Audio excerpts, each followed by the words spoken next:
Salutations! Welcome to Pod Mortem.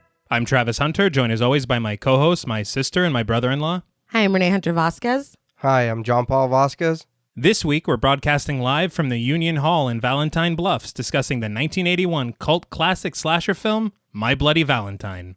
This film was directed by George Mihalka from a screenplay by John Beard.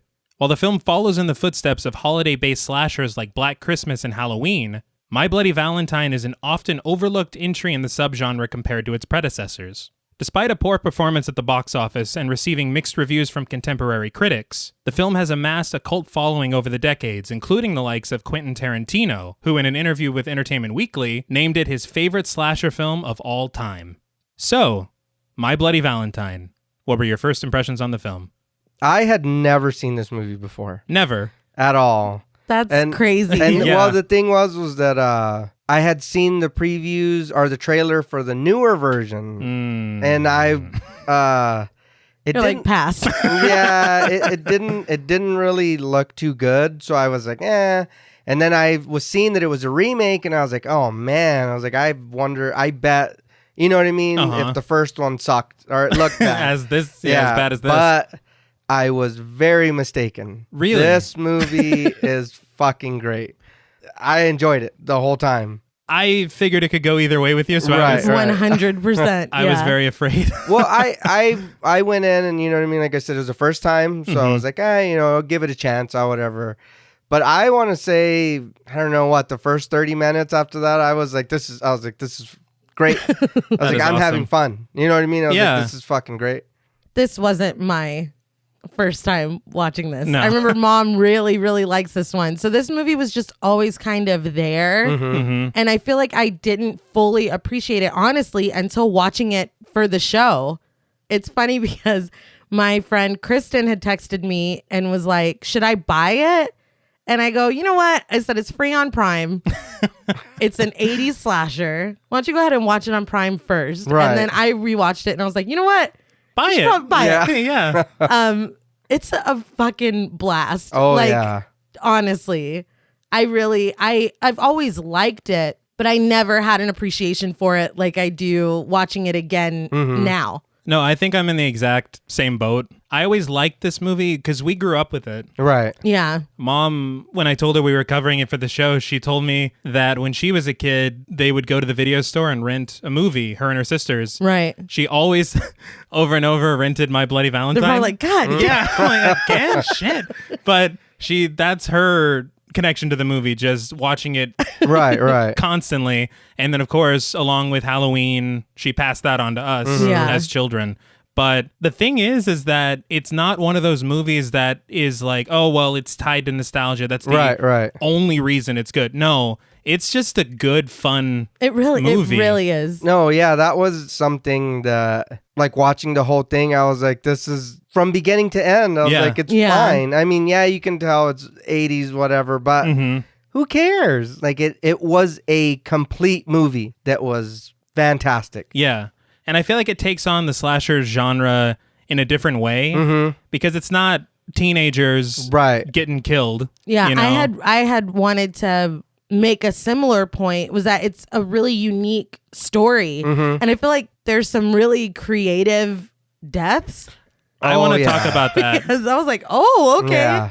The thing that's really bothersome about the deaths is that, according to Terror Trap, they did an interview with George Mihalka, the director, and he said that the main issue that they had with this film is that, in his view, in 1980 in December is when John Lennon was killed. Yeah. And so his understanding of it was that they were really cracking down on violence in media.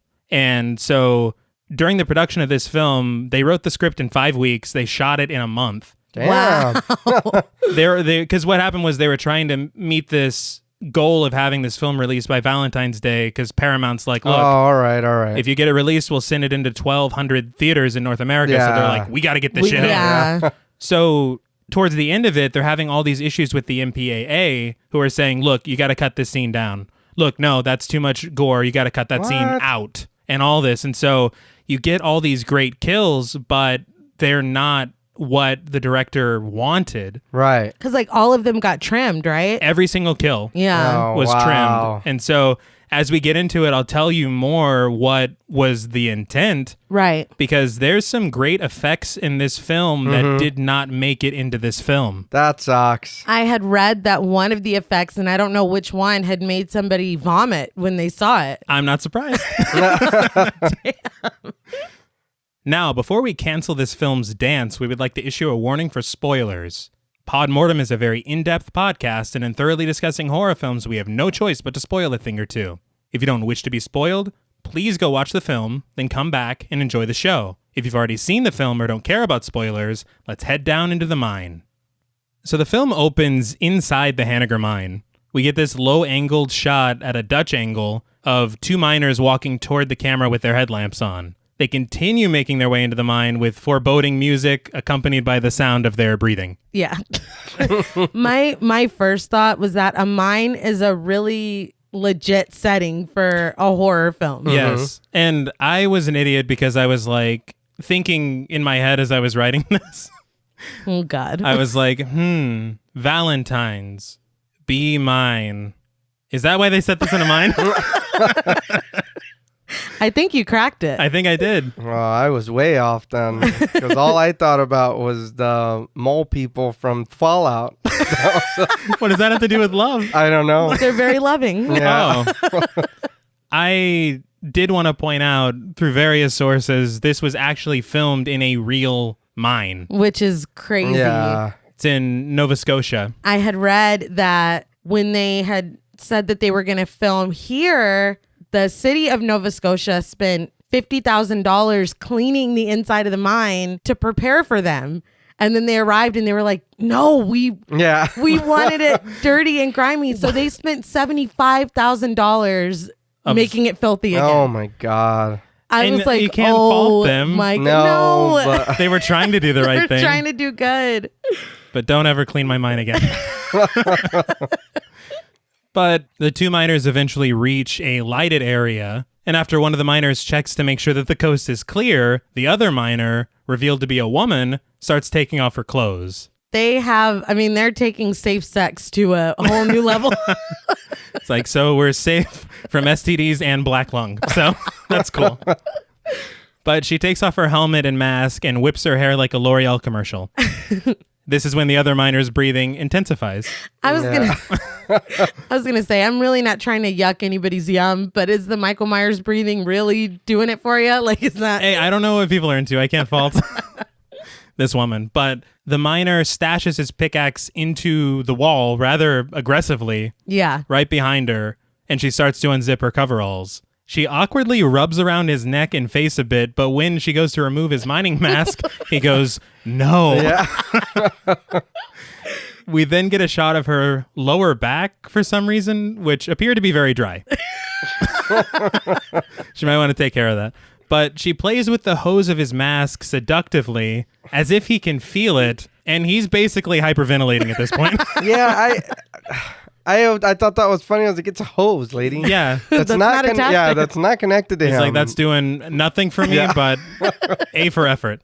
But the miner puts his hand on her breast, but notices that she has a tattoo of a heart just above where he's making his move. Having a change of heart, no pun intended, his hand begins to shake, and he grabs her by the shoulders, impaling her on that pickaxe in the wall. He hates hearts. Is what I is what I got from this. The only thing what's the opposite of a yum? A yuck. There you go. The thing about this is that we see the pickaxe coming through her chest, but it never breaks through completely. It looks like stretchy skin. Yeah, it does. And then we go straight to the title. The issue here is the MPAA. Of course, yeah. In the uncut version, you see it pierce through her chest, okay. and it looks really good. That sucks, man. I thought he was mad because of the little bitty ass tattoo. I didn't even think about the heart there. I was It's like, get a real tattoo. I was like, why are you so mad? I was like, a minute ago you were just fine. Now you see this little tattoo, and I was like, no. Like, you know how I feel about these? Going back to the MPAA situation, it's like, even with, because they've released a version that has a lot of these scenes. A lot of these scenes are available on YouTube as well. I'm not telling you to go support piracy, but this stuff could have been revolutionary. Right. And instead, it was on the cutting room floor. That sucks. Yeah, that's a bummer. But we get a shot of her screaming mouth and then the title, My Bloody Valentine, with blood dripping off of it. I weirdly love that little title card. No, with, it's the great. cartoon blood. Yeah. I don't know why it was so cool. I know a lot of people would probably think it's cheesy, but there's something so just neat about it. Yeah, I thought it was fine. Yeah, I was like, why do I like that so much? And it was a cool opener. We get a murder in like the first few minutes. Yeah. And like, this is what we're in for, folks. But we're then transported back into the Hanniger mine an indistinct amount of time later. They don't really I don't say. know. Yeah. But there's text at the lower third reading Thursday, February 12th. We see a mining cart rolling down the tracks filled with miners who get out once it comes to a stop. We get shots of TJ Hanniger, played by Paul Kellman, and Alex Palmer, played by Neil Affleck, taking off their mining helmets. Interesting note about Neil Affleck. In the mid-90s to early 2000s, Affleck would go on to work as an animator and assistant director for The Simpsons. I know, I was blown away. I like just went on an IMDb like rabbit hole. Yeah. And I was like, what the fuck? That is just so cool. And we're talking mid-90s, so this is like golden era. Yeah. You know, before it went to shit. He worked on the movie too. Hey, good for him. Yeah, it's like crazy. But a supervisor asks the group where the trainees are, and Hollis, played by Keith Knight, jokes that they left them at the bottom and that they've got to learn sometime. After getting the all clear, the men head for the showers because they are covered in coal dust. Yeah. Talking about black lung earlier, it's a very real issue, folks. I love Hollis. I know, me too, and I don't know why. I don't know if it's his awesome mustache or what, but the mustache is part of it. He just seems like a very warm, like a very nice guy. I don't know. I like him too. and he's not your typical slasher character No. or stereotype. Because typically speaking, a guy like Hollis would be the comic relief, Yeah, that's true. but he's like the good, Yeah. hearted, like everyman. Yeah, I have something I want to say about his character later in the movie. Okay. But I did enjoy what they did with him in this movie. Mm-hmm. But I'll bring it up later because it caught me by surprise, and I was like, oh, okay. I was like, all right. I was like, All it's right. a change of pace. I like it. Mm-hmm. But in the showers, they tease Howard Landers, played by Alf Humphreys, who was one of the miners that they left at the bottom. They also joke about Howard's crush on a girl named Gretchen and engage in what I guess is now considered presidential talk. Now it is, yeah. Unfortunately. I was going to say everything I've learned of men's locker room talk, I've learned from horror films, and I got to be honest, y'all are nasty. In all honesty, this is like the tamest It's tame. I've ever seen. I'm like, come on, guys. It gets bad. It does. But, Axel goes a bit too far with a dick joke. Yeah. It causes Mike Stavinsky, played by Thomas Kovacs, to throw the soap at him. It misses Axel, but it hits TJ, who remarks that things have not changed a bit. Why would you throw your soap though now? You can't You finish need that- taking yeah. a bath. Yeah. He What? was like, I'll finished. just be dirty. The And rest. Like, you got to go pick that soap up. It's on the dirty ass floor where everybody just rinsed off. it's like, can you toss me that? Yeah. It's like, no. Yeah. I think that it really hits home not only their camaraderie, Right. which is great, but also is already hinting at TJ's He's been gone. Yeah. Yeah. his arc without it being like, you know, So what, do you like being back? yeah, because you've been Yeah. gone for months. Like, wait, what? But John, played by Rob Stein, says that he bets TJ regrets coming back to town, especially now that Sarah is dating Axel. Awkward. Very awkward. Yeah. Why would you even say that? And I think that's where we get into a little bad exposition. Yeah. TJ, however, says he doesn't give a damn, and he grabs his towel in a huff, clearly giving all the dams. But TJ goes back to being happy as he calls for everyone to meet at the bar, and they all seem to be down for it. So we obviously haven't met Sarah yet, but we're clearly being presented the main dramatic conflict of the film. The love triangle. Yeah, and I feel like if you're going to set a horror film on Valentine's Day, you kind of have to set up something like this. Definitely. Right. You can't just let it be like Scream, but with Valentine's Day as the backdrop. Yeah. Yeah. It's gotta be some kind of love triangle. But we see them run into the parking lot, grab-assing and horsing around while some cartoonish banjo plays. I was like, are they going to a hoedown? I Like, guess. No. what is this? Like, is this Canada or West Virginia? But they get into their cars and they race for the bar. we see a sign for Valentine Bluffs, the little town with the big heart, which I thought was great. Yes. We zoom out from the sign and we see the men's cars speeding down the road into the town. As they all somewhat erratically swerve down the street, we see that the town is decorated for the big Valentine's dance this upcoming Saturday at the Union Hall. According to Terror Trap, Mihalka said that the town was like super excited to have all of them there, and so they even helped them decorate the town. Oh, I love that. So I thought that was pretty neat. But the gang busts into the hall, which is in the process of being decorated, with Howard blowing an air horn. That dude is so fucking obnoxious. Yeah. He is. He's the prankster, but he's not reaching the level of annoyance like the guys from VHS or anything. Oh, no, yeah. That's fair. So it's like, I don't hate him, but I'm like, he's annoying still, turn it though. down a little. Yeah. But he immediately zeroes in on Gretchen, played by Gina Dick. She immediately tells him to stay away from her. The exact opposite happens between Hollis and his girlfriend Patty, played by Cynthia Dale. Patty gets off the ladder and greets Hollis with a big hug and kiss. They're adorable. They are. And they feel, I don't know, for a slasher to have a couple that feels like an actual couple is kind of remarkable. Yeah, and they do. Like, legitimately. And you're like, I like these people. And then it sucks. You're like, oh, wait, no, they're probably going to, you know? But Axel heads under a ladder, which is terrible luck, folks. Yeah.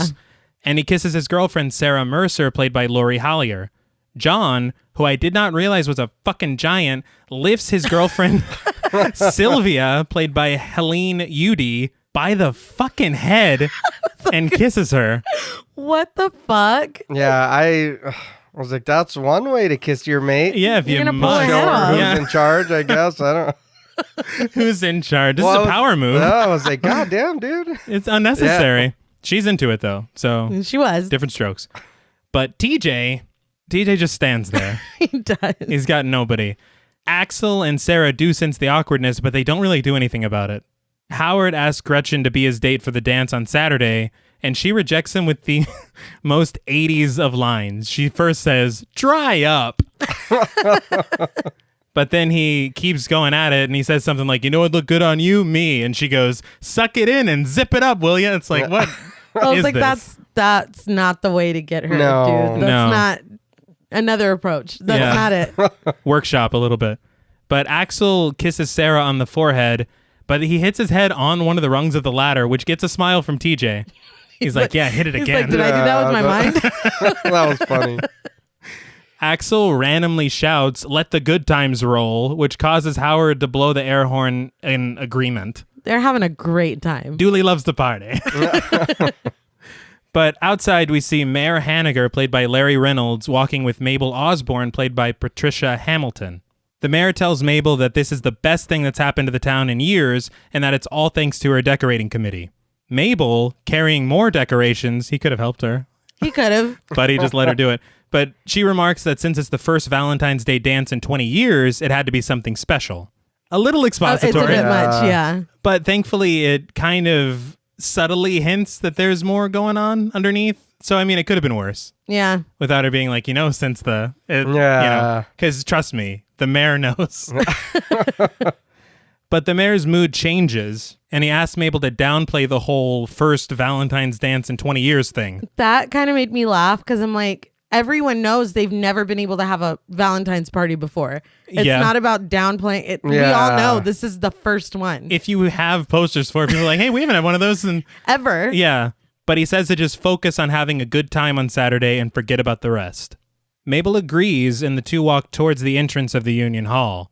Howard bursts out of the door covered in fake blood, scaring the absolute shit out of Mabel. What an asshole. It was in good fun. I thought it was funny. Because that's an old lady. You're going to give her a fucking Ah, heart well. attack. What's Still weirder is he just collapses into the arms of the Yeah. mayor. Yeah. But the mayor is not about that life, and he tells Howard to help Mabel pick up all the decorations he made her drop. Well, yeah. In the doorway, though, Gretchen is laughing her entire ass off at this, and so I was like, well, maybe she doesn't hate Howard as much as I thought. Right. But the mayor heads inside, and he asks, what the hell is going on? He says that they're supposed to be decorating the hall and not each other, which, yeah. Yeah. TJ goes to leave, and the mayor asks where he's going. He gives some snide remark and then bumps into Chief Newby, played by Don Franks, on his way out. Axel says he doesn't think TJ likes being back in the mine or in Valentine Bluffs, and the mayor goes in. Well, it was funny because the mayor's like, now that he's back, he's my son. And I was like, now wait he's a minute. just... Well, he called him son, but I thought he was just doing like that old man thing. Yeah. I was being like, oh, shit. Where are you going, son? He's like, no, he is my seed. Yeah. But as he's going in on him, he's like, look, TJ couldn't hack it out west, but he's back now. He's my son, and he's going to be working in the mine. It is the Haniger mine. It's like, all right, damn, sorry. Yeah, my bad. And everybody's looking around like, should we be here for this? But Newbie reminds the mayor that he has a meeting at 7 o'clock, so they quickly leave after he says goodbye to Mabel and tells her to keep up the good work. Mabel tells Howard that she might as well leave too, because she has to rewash all of the decorations that fell on the ground. Howard does apologize, though, and they share a laugh. So, I mean, it was lighthearted. Well, he should have been like, I'll watch them for you, man, because I'm the reason that this happened. He's not that good. But just as the radio broadcast kicks on, Howard remembers something was left for the mayor, so he rushes out of the door to bring it to him. It's a box of chocolates, which Howard says was already there when they got into the hall. He says the mayor might have a secret admirer, and Mabel smiles a little too much at that thought. She did. I was like, interesting. She's like, yeah, right. Yeah, he's an asshole. Who could love you? But after both Mabel and Newbie deny having anything to do with it, the mayor says it'll be a good excuse for him to break his diet. Later in the car with Newbie, the mayor goes to open the box of chocolates. The contents are covered with paper and a small card on top. The card reads, "From the heart comes a warning filled with bloody good cheer. Remember what happened as the 14th draws near." Well, he reads it as the 14th draws near, and he pulls the paper back, and it reveals what appears to be a human heart. But was there no smell? I don't know. They sprayed it with like Febreze. Also, when he opens it, he's just like, God damn it, Yeah, not again. Like he dude, takes he's it so awfully well. chill. I'd be flinging that thing out the window. He takes it Something. so well. I might even say eek. I don't know, but he's just like, I can't. Yeah. God damn it. Can't be happening again. But Newbie takes the pipe out of his mouth, immediately flips on the siren, and they make a U-turn. A black dog starts chasing them, but then he just has no follow through and gives up immediately. Like, fuck it. Never mind. This is the best take. That night at a bar called The Cage, Sarah is sitting with Axel and Hollis as the men play that knife hand stabbing game. Yes. Stab scotch, I believe. Looks Yes. like fun. Yeah.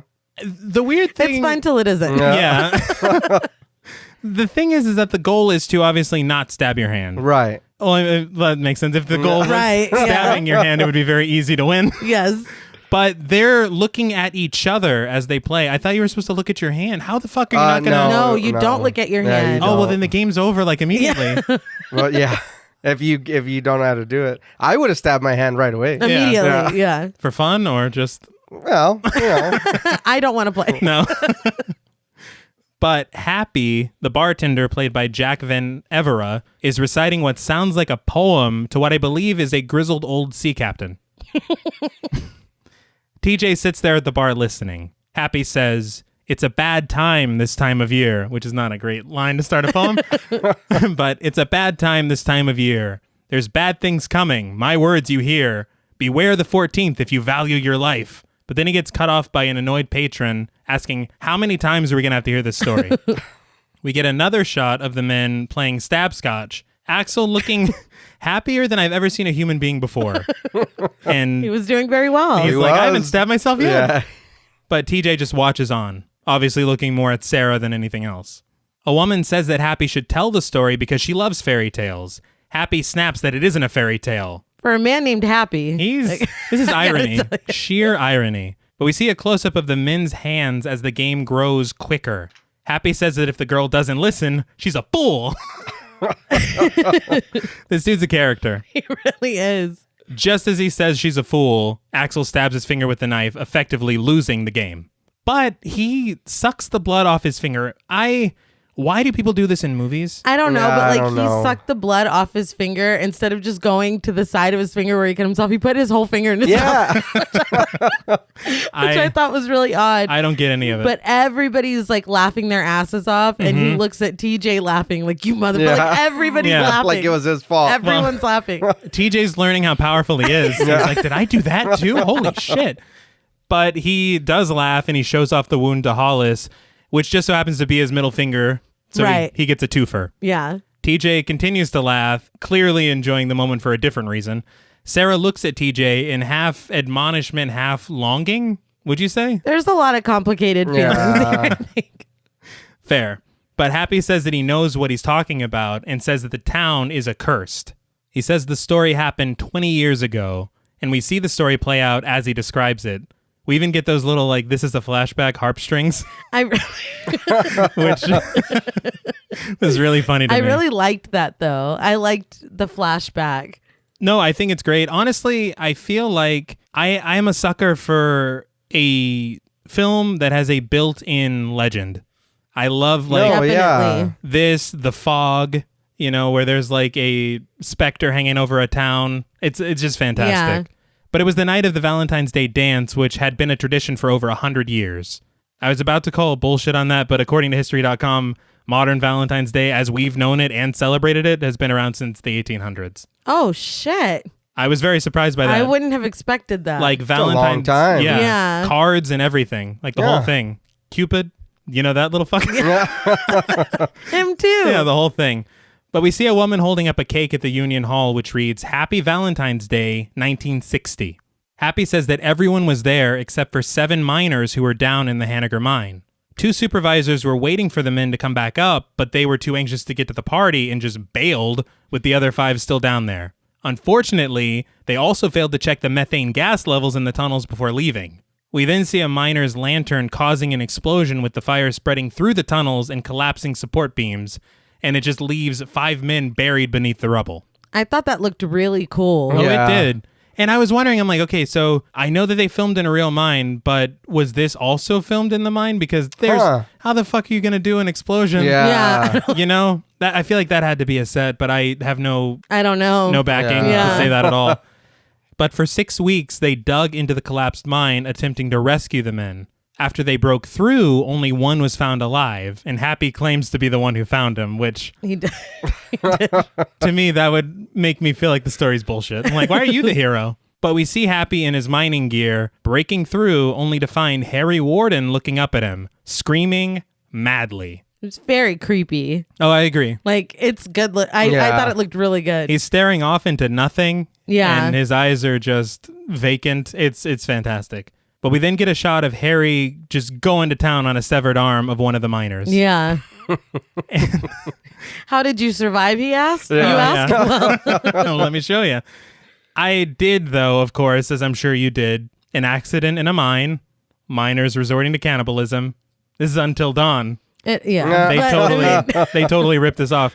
Wendigos, though, they added Wendigos. they are not to be found here. So yes, that was their own little twist.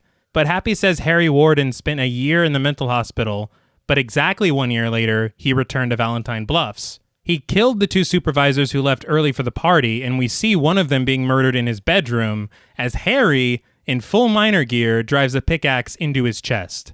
Harry then cuts out their hearts and puts them in heart-shaped candy boxes and leaves them at the dance hall just dripping blood. As the blood drips from the table, Happy says a note was included in the boxes, a warning from Harry to never hold a Valentine's dance again. That's just clear as day. I mean, I don't see how Don't do that. there's no... He just told you. Yes. Yeah, don't do it. I just have a couple things. Okay. First, this is a great backstory / legend, whatever you want to call it. Absolutely. It's great. My hang up is these people have to be in their 20s, right? I'm assuming. Yeah, I would think so. How have they never heard this story? And how have they never questioned that they're not allowed to celebrate Valentine's Day? Well, I don't mean, understand how this is the first time they're hearing of this. I agree with that because I wrote that down too. I was like, I like the backstory, all that. But I know we mentioned it earlier when we were talking before, but he does refer to them as kids, and obviously they're not kids, but they're they're kids to them because they're younger. Yeah. But I didn't think about that till you said that now. Yeah, has nobody questioned like? Well, I mean, I would think of it as if say that they're 25 years old. Okay. And this happened when they were like 5. If you never really have a concept of Valentine's Day, and then the whole town that you've lived in your whole life That is makes called it, Valentine Bluffs. Well, Yeah. Hey, we live in a town that has a name, and I don't know what the fuck it means. So if nobody told me, I'd just be like, yeah, the Valentine Bluffs, that means nothing to me. Yeah, but they also have TV. Like I just don't feel like not they're only completely. that, the they sign don't had know what like Valentine's. a heart on it, didn't it? Well, that was a bad choice. Could have been a little more discreet with that. So that's a great point. But we get a shot of Harry moving through the fog with his pickaxe as Happy says he returns to town every February 14th looking for someone to kill, and it could be you. It's very dramatic. Very. Back in present day, Happy warns against the holding of the Valentine's dance. Howard rises up from under the bar and blows a raspberry at him, and the entire bar just They just love this dude's antics. yeah, they bust out laughing again. Like we were talking about, did they just discover comedy? Like what the fuck? Never gotten a laugh this easy in my life. But as they continue to laugh, Happy's like, "Yeah, laugh now, motherfucker!" Yeah. Like he is so He's trying pissed. to warn him. He is in every movie I've ever seen where there's a character who's got some wisdom. The Harbinger. Yeah. Exactly, Yeah. of doom. And when you don't listen, guess what? Bad You shit's sh- gonna you happen. should have. Yes. But they all tell Happy to calm down and say it's just a legend. They're then brought drinks by Harriet, played by Terry Waterland. They break into a song about Harriet, who I guess has not lost her virginity yet. I hated this. I don't quite... Were they writing this in the mind? Yeah, I was a little confused at this too. I didn't. They feel all knew like the it- words. Yeah, It's so disrespectful. And she's just like, oh, you guys. Yeah. Like, she takes it so well. She does laugh. It's rude. I don't like it. Yeah. But after they all get a good laugh, Sarah stands up. Axel asks her where she's going, and she says she just wants to put on some music. Probably has nothing to do with the fact that TJ is standing right by the Right by jukebox. I felt like that was a little weird when he said that. When he was like, "Hey, where you going?" It's like, oh my I was God. like, damn, Little dude. Territorial. It's a big bar. Maybe what if I have to Yeah. piss? We've been drinking all night. As TJ angrily rolls billiard balls on the table, Sarah leans over to him and asks him if he knows that it was his fault, which is not a great icebreaker. But you know what?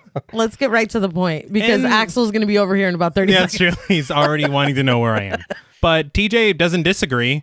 She asks why he can't accept things the way they are, and he says because he doesn't like things the way they are. And then he grabs his sweater and bails. That's a good reason. It's a perfect answer. Yeah. Honestly. All right. His shirt was really snug. It was. It was the style at the That's time. how they wear it out west. Yeah. And He couldn't hack it there, but he's like, I did learn some things. Later at the police department, Newbie calls the mental hospital to see if Harry Warden is still there, but he finds out that the administrative offices are closed until Monday.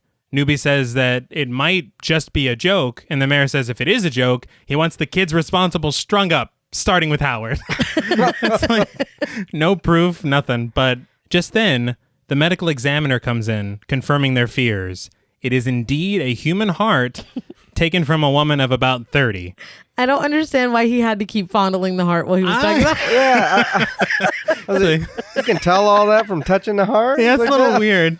He's like, He's where'd like, you get "Look, this? see?" Nice heart. But I thought it was funny because he's like, what are you guys doing with a loose heart? I was like, is that a medical term? I've never heard it put that way before. But the mayor just spills the beans. He asks if the examiner remembers Harry Warden, and he says, of course. And he recounts the murders from 20 years ago, telling them it looks like Harry Warden is back in town. Well, but like, and maybe this can just be chalked up to like urban legend type things get misconstrued. But didn't Happy say he's at the mine every year? Yeah. Yeah. Like, go check it out then. But the thing that confused me is that you're getting this like mix because do we believe Happy? I don't know. Do we believe the miners that are like, oh, that's bullshit. That's just a Yeah. legend. What really happened? Because the examiner's like, oh, no, I remember that. Like, which is true. I mean, it was just, it felt like a glaring kind of, he's been locked up for 20 years. He comes to the mine every year. He gets furloughed he gets a day only pass. on Valentine's Day. But we then get a shot of miners' boots slowly creeping through the night, accompanied by the sound of muffled breathing. We get a POV shot through a window at the laundromat where we see Mabel handling the decorations that Howard soiled earlier. My first thought was, if anything happens to this lady, it's Howard's fault. Well, yeah. She would not be She would here. not be here.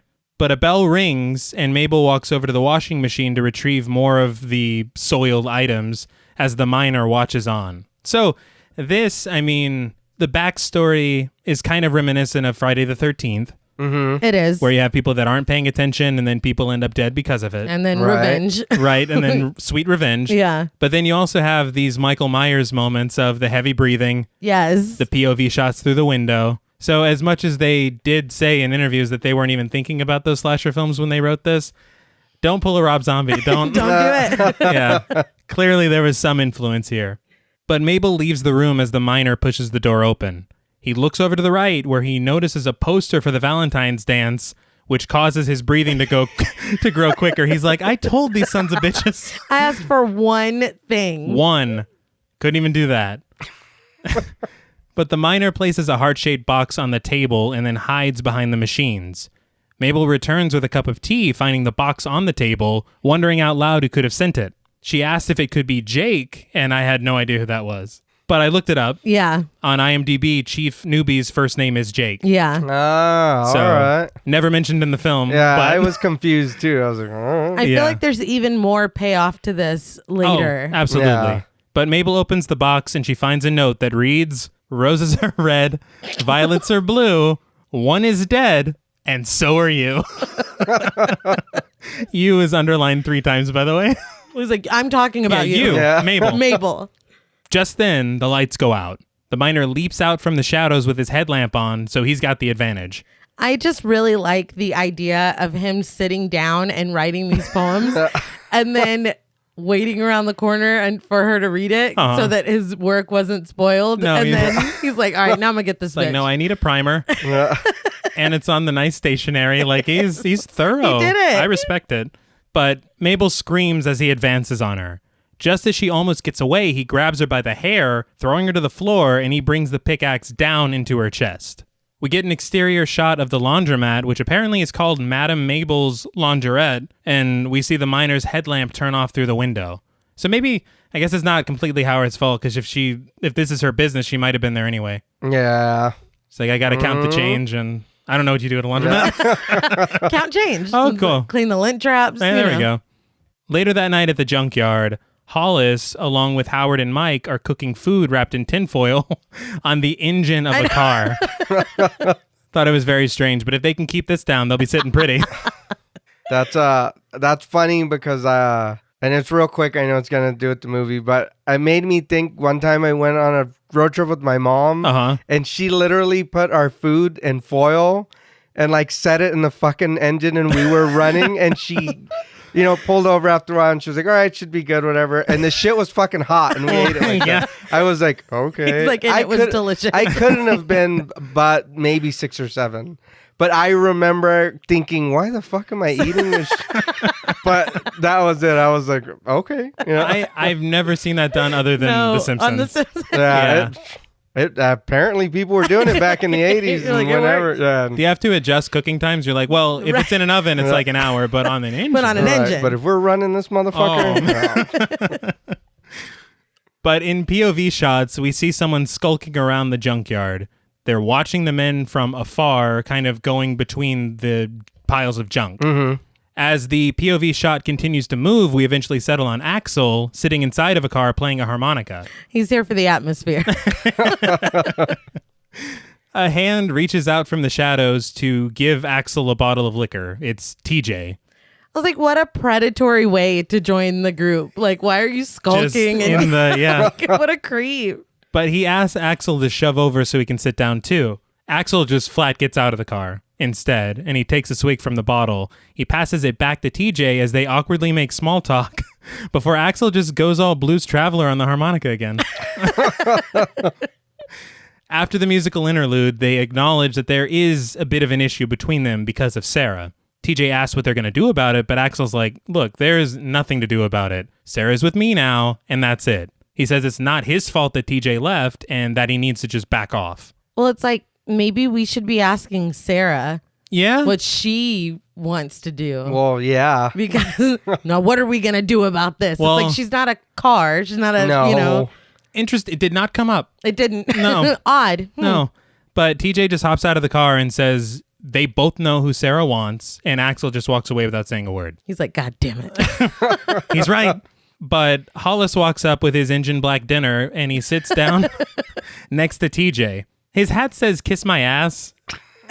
And it reminded me of Fat Stuff's hat from Creepshow 2. Oh, yeah. That's right. Obviously, this came first, but association with stupid hats. So Hollis tells TJ that he can't blame Axel for what's going on, and TJ just kind of takes it on the chin, admitting that he does like Axel, but he doesn't know what to do about this situation. They reminisce a bit about old times, with TJ coming to terms with the fact that things change, nothing stays the same. Yeah. Axel continues to give that harmonica the runaround in the background. The next morning, we get the text at the bottom of the screen reading Friday, February 13th. Friday the 13th, interestingly. Oh, shit. Yeah. At the police station, Newbie finally gets a hold of Mrs. Raleigh. She's the mental hospital administrator, played by Marguerite McNeil, and she tells him that they have no record of a Harry Warden, past or present. She's like not here for his inquiries either. Not at all. Very annoyed. Well, in all fairness, Newbie doesn't handle it very well. He's like, I don't know how this is possible. He was committed 20 years. He was. But was he? Well, I mean, I don't know. well, he seemed pretty sure of it, so I believed him. True. And I've known him longer, so. But this is, again, where I'm at the point where I'm like, okay, so is this just a story? Yeah. Because if you have no record of it at all, but Newbie says that anything could have happened in 20 years. He could have been released. He could be dead. And she says that she's checked everything except the old microfilms, but that'll take several days. All so it's right. like, you didn't Of course check it everything. will. Yeah. Yeah, of course, he can't be, oh, we got that right here. Yeah, no, he's here. But Newbie says he needs answers and will be waiting for her to call back. The mayor is totally convinced that it is Harry Warden and wonders if they should cancel the dance. So in the next scene, Sarah is walking down the street with Patty, who tells her that she needs to figure out who she wants to be with. Sarah says that TJ owes her an apology for disappearing, but that Axel's behavior has been pretty bothersome. So she's torn, to say the least. She says she doesn't even want to go to the dance, but Patty convinces her to, saying that she could just chill with her and Hollis, which seems like it'd be a fun evening. Yeah. It does. She also mentions that she got a new dress, and how Hollis is going to love it or whatever. But then she's like, I may not make it out alive. And they're like, Interesting. interesting. Yeah. I thought that was interesting. No, that's good. And this could be just seen on the surface as just like a standard slasher, but there's more to it here, I think. So, yeah. But later we see Newbie, pipe in mouth, arrive at the laundromat. He calls out to Mabel, but he obviously gets no response. He searches the back area, but still doesn't find her. He sniffs the air as if something stinks, but he can't put his finger on it. He then sees that a few of the Valentine's Day heart decorations have been turned upside down, so he grabs them, kind of confused. He's like, Mabel knows the way a heart looks. He then stops one of the washers, which is in the middle of a cycle, searching through it and smelling it to see if that's where the funk is coming from. Suddenly, out of the dryer pops a very dead, very burned Mabel. I know this isn't funny, but like he's looking over here and then he goes back over there. Then he looks over here. Then he goes back over there and he's sniffing around like, what does that smell? And it's like Mabel was like, God damn, I'm right here. Yeah, he's like, it's me. All right, shit. She Dried her ass out, Yeah. man. She got sick of it and popped out. She's like, I'm here. Yeah, but at least he went through a few of them instead of going right to the one and That's being like, true. oh, she's That's right Yeah, true. that would there. have been You know what kind I of mean? lame. But again, MPAA cut this scene down. There's a moment, because you see this scene cuts so fast. Oh, yeah. It does. It's like, oh shit. Yeah, and then pops it's gone. out, done, and then you're outside. But they show her, after she pops out, tumbling around the dryer a little bit. Oh, man. And it's pretty tough. And you get more reactions from Newbie instead of just, and then it's done. But back at the mine, Axel orders the men around like he's got to stick up his ass about something. John's like, what's his problem? And TJ, within earshot, says it's because of Sarah. And he's like, but if he keeps it up, I'm going to nail him. And Axel's like, hey. He's right there, He's dude. right there. But Axel orders TJ to get moving, and TJ slams his pickaxe into the ground, and Axel pours out his coffee. He says, anytime, loser. Which is a great way to start a fight. Well, it's like now is not the place or No. the time for any of this. Not at all. And they do start to scuffle. The fight is broken up by a supervisor who reprimands the both of them. Well, I don't think fighting down there would be a good idea for at anybody. all. No. Yeah. For me, this is where we kind of start a bit of the red herring portion. Yeah. Because not only is TJ back just inexplicably out of nowhere Yeah. in town, but he did slam that pickaxe into the ground, much like the miner slammed it into the wall at the beginning. I also feel like we get these POV shots from the miner, and that's how we were introduced to TJ coming to that junkyard or whatever. Uh-huh. So I definitely feel like they're like, They want you to Yeah. think. Yeah. Back at the laundromat, the paramedics are taking Mabel's body away, and the mayor is just remarking about how bad the room stinks. He says it's just like it was 20 years ago and tells Newbie to get outside help from Granville, but Newbie thinks that would just cause a panic. First of all, I was like, at this point, this is just like it was 20 years ago should be the tagline for this film. But I'm like, 2 people are dead. Cause a panic. Anything to get people to stay their asses home. True. Cause a fucking panic. Yeah. Please panic me so I don't get murdered. Well, who's Please. the second person? The mine woman at the Yeah, beginning? they've already received a human heart. Remember he Oh, was playing that's with right. it? Yeah. I thought that might have been left over from 20 years ago. Still got these hearts No. lying around. Yeah. 2 people are dead at this point. How You long don't does know a heart who, keep? You don't, you don't know who one of them is, but one of them's this nice old lady that we met. And he's That is clearly true. worried. Like, Yeah, he's freaking tell out. everyone, Yeah, say sound the something. alarms. Yeah. Well, that's not on his to-do list. It bothers me. He actually tells the paramedics to go out back so nobody sees. And then he's like, look, the story is Mabel died of a heart attack. I'm like, Yeah, I Fucking don't think kidding that's a good idea. Dude. Not at all. he's like, no, not through the kindergarten. Yeah. And it's funny because she's all in the thing like Martin Prince. But before they go, Newbie finds a Valentine's heart sticking out of Mabel's chest where her actual heart should be. He snags it and tells them to take her away. The card reads, "It happened once, it happened twice. Cancel the dance, or it'll happen thrice." This motherfucker's spitting. Yeah, isn't this fool supposed to be crazy or something? He This is. fool's just writing poems and Got the shit. soul of a poet. Yeah. I think the funniest thing to me is, did he write that card before he killed Mabel knowing he would be successful? Or did he make sure he killed Mabel and then wrote that He's card like, hold on. at the laundromat? Like, it's just very, very funny to me. But after they read that, the mayor's like, okay, no, the dance is off. And he says that they need to take all the decorations down and even lock up the Union Hall. Newbie wastes no time and does just that in the next scene, to the dismay of an assortment of young people, including Patty and Gretchen. Okay, again, you said young people. These people were gung-ho about having this party. Yes. You can close down the Union Hall. If you don't tell them that if you have this party, you might be murdered, they're going to go party somewhere Yeah. else. So he says, no dance, no parties either. But if Mabel died of a heart attack, like they say, That's what I'm saying. it genuinely makes no sense to cancel the dance in Mabel's honor when she spent her last days preparing Well, 'cause- for Yeah. this dance. No, yeah. Didn't somebody say she would have wanted us to have Exactly. it? And Yeah. he's like, shit. She hated dancing. Yeah. She hated it all was of a you. secret. But back in the mine, TJ is clocking out when Axel meets up with him, saying they've got something to settle. TJ rushes to his car and breaks out of there before he can get his ass beat. In the next scene, we see TJ forcing Sarah into his car outside the grocery store. He kidnaps her. Yeah, basically. Yeah, pretty much. Literally. She literally says, "I don't want to go with you." and he's happy as hell. Yeah, and he puts his hand on her head and pushes her into Yeah, the I car. was like, God damn, dude. Come on. Again, this is not the way to No. win a woman over. But when he gets in the driver's seat, Sarah smiles and they just speed off. That's a horrible message to send. But we see the car parked overlooking a lake as TJ and Sarah get out and walk together. The music is so dramatic here. It's like super romantic and like ridiculous, but TJ starts to rub Sarah's shoulders, asking her if she remembers this spot. She says, "Of course I do." But she asks why TJ didn't write or call when he was out west. He said he couldn't call because he was too busy fucking up out there. He didn't say that, but I mean, Well, it's basically what happened. Basically it.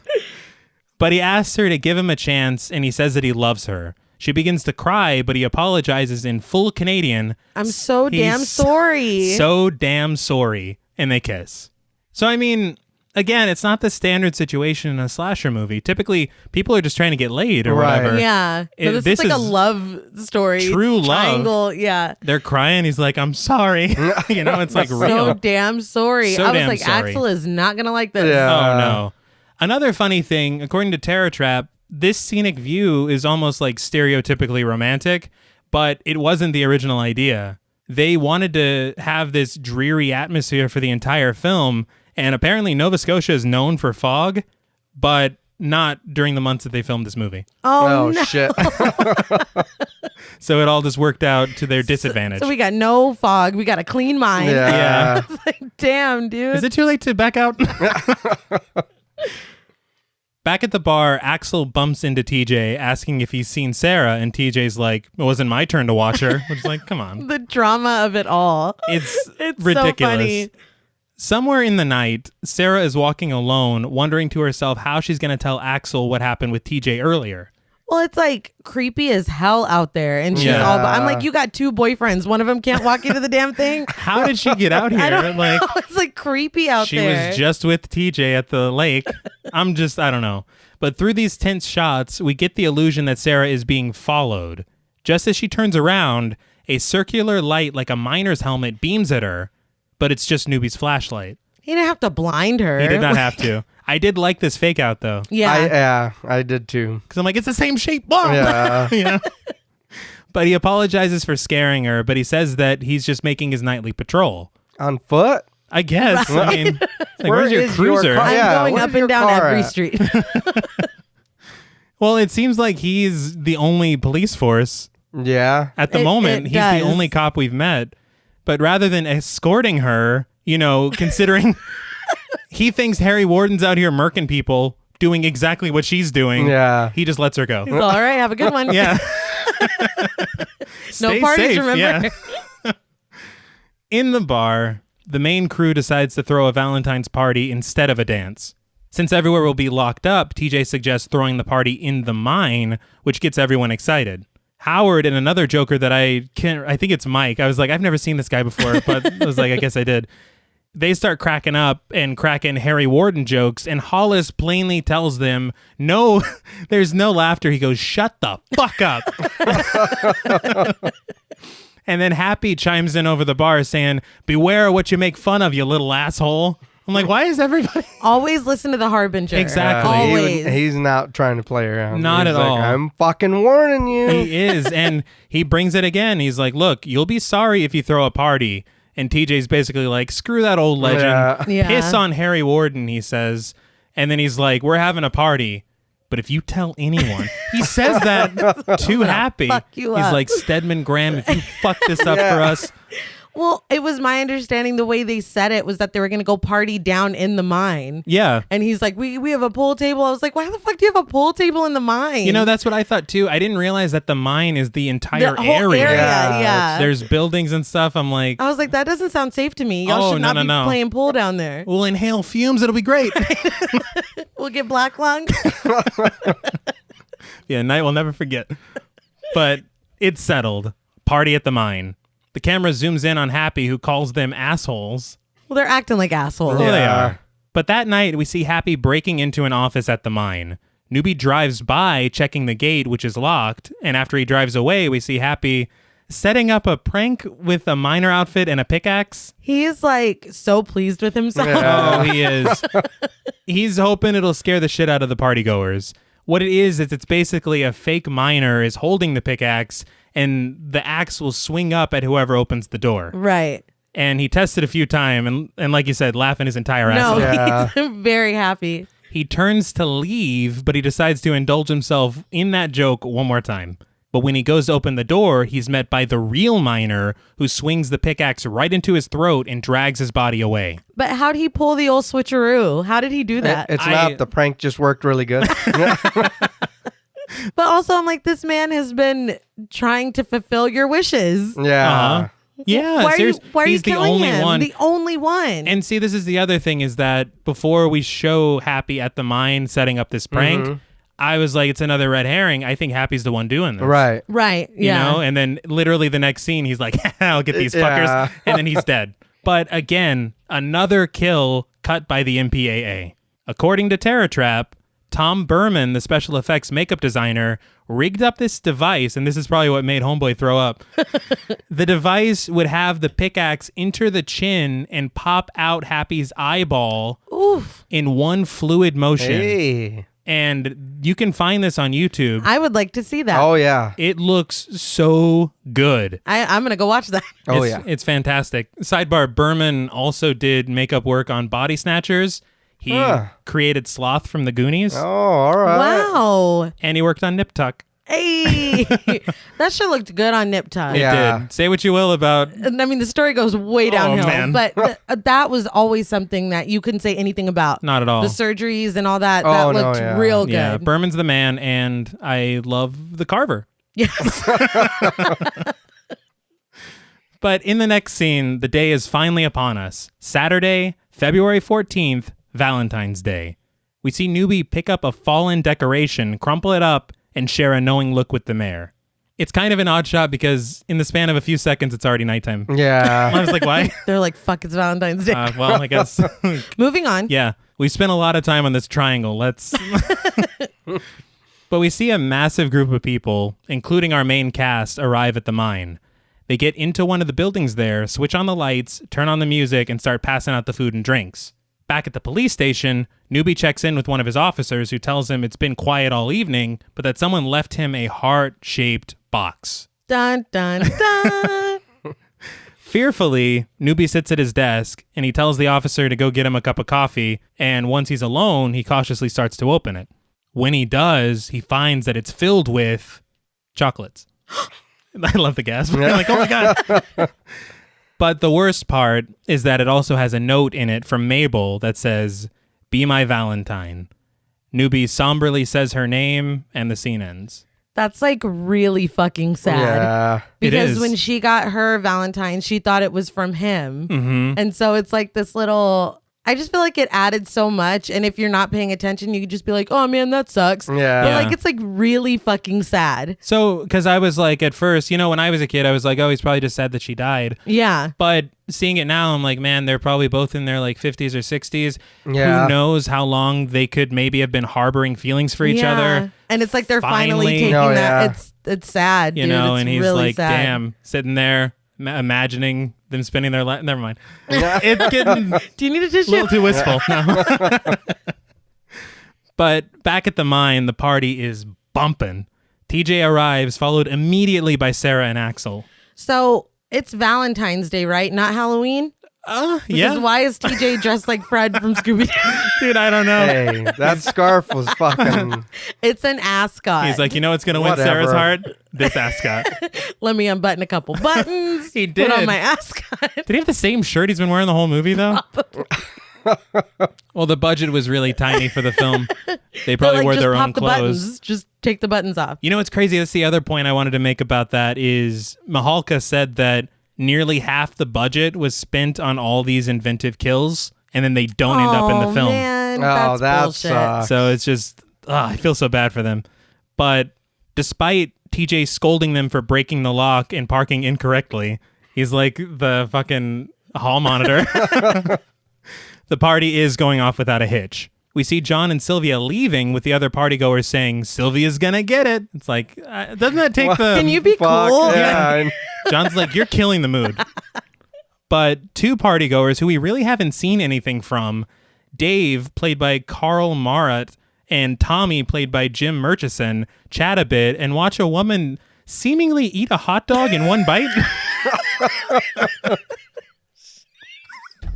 I mean, suggestive, I'd Yeah. say, but She did, though. they were just like, holy shit. But Dave goes off into the kitchen on his own. He sees hot dogs boiling on the stove in a pot of water and goes to grab one, but the miner goes all Limp Biscuit on his ass, dunking his face in that hot dog flavored water. Now, I apologize for making that reference, but Yet again, this scene is ruined by the MPAA.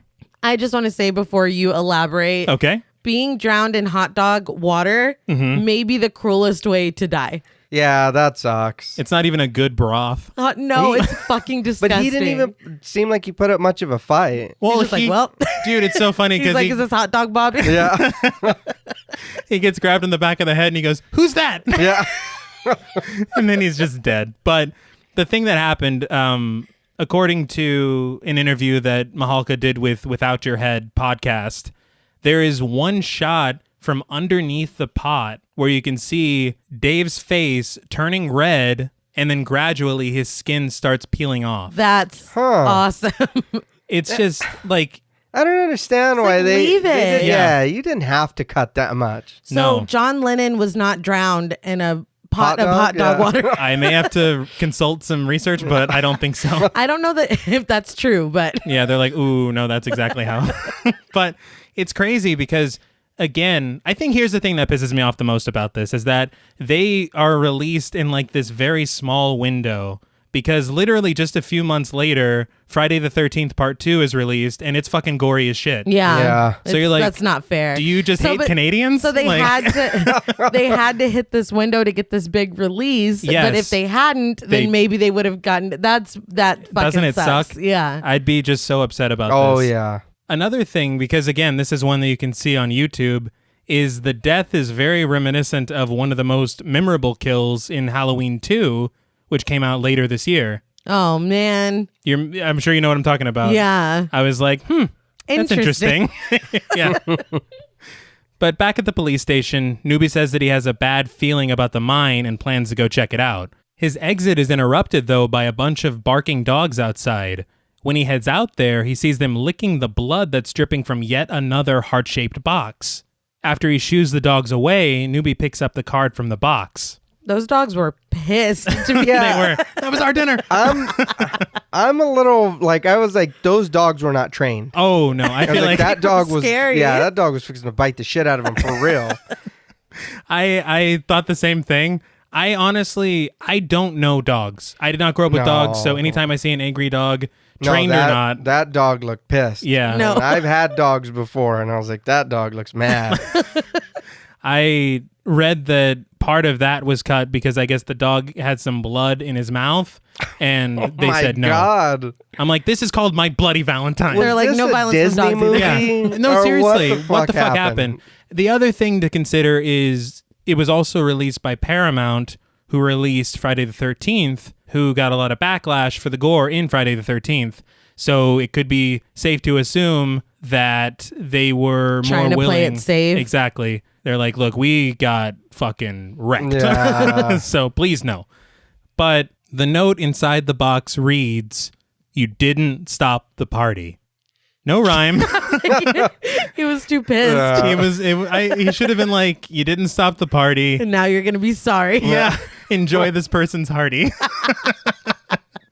But of course, he picks up the box. His hands are covered in blood. We know what's in there. Yeah. But at the party, Sarah gets annoyed with Axel, which somehow inspires another bout of bickering between Axel and TJ, which ends in TJ telling Sarah to tell Axel what happened between them. I swear this isn't a soap opera, but It's starting to sound like it. Yeah. What's funny though is when the drama starts to escalate between them, the music at the party stops. Thank you. I even wrote that down. I said, Someone's damn, like- yeah. I put, damn, Axel, No. even the music stopped. I was like, what the fuck? like, I want to hear this. At this point, Sarah's had enough, and she tells them both to back off. After she walks away, Axel and TJ just get into a fist fight. TJ's like, I'm gonna kick your ass, Scott. I'm sorry. I'm a combination of proud and ashamed. I don't. But Hollis breaks up the fight, thankfully. Well, yeah, because TJ was getting his ass kicked. He was. Yeah. I'm like, they didn't teach you how to fight out west, did they? He was taking it easy back there. But oddly, Axel asks if TJ's out of shape. No.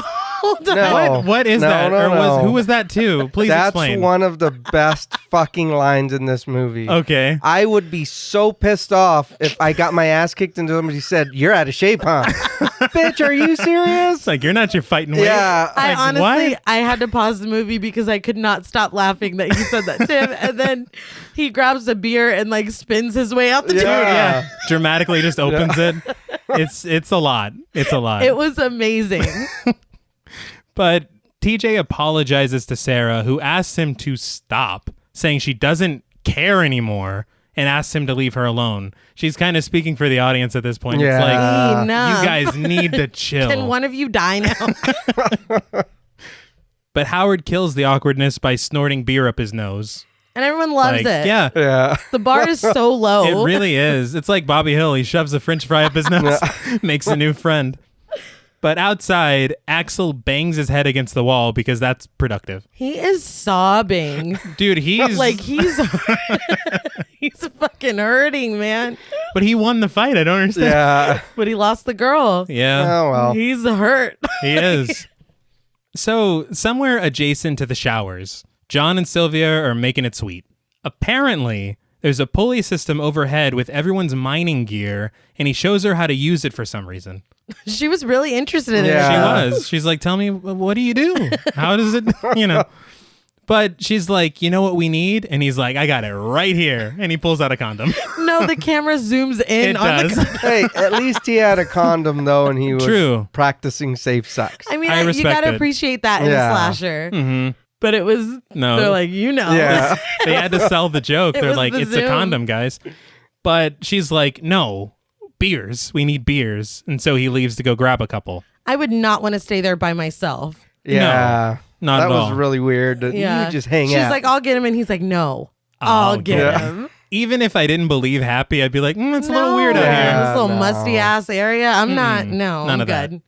In the kitchen, Gretchen and a nameless partygoer are making more hot dogs, with Gretchen remarking that she actually likes Tommy and not Howard. Again, the drama is just...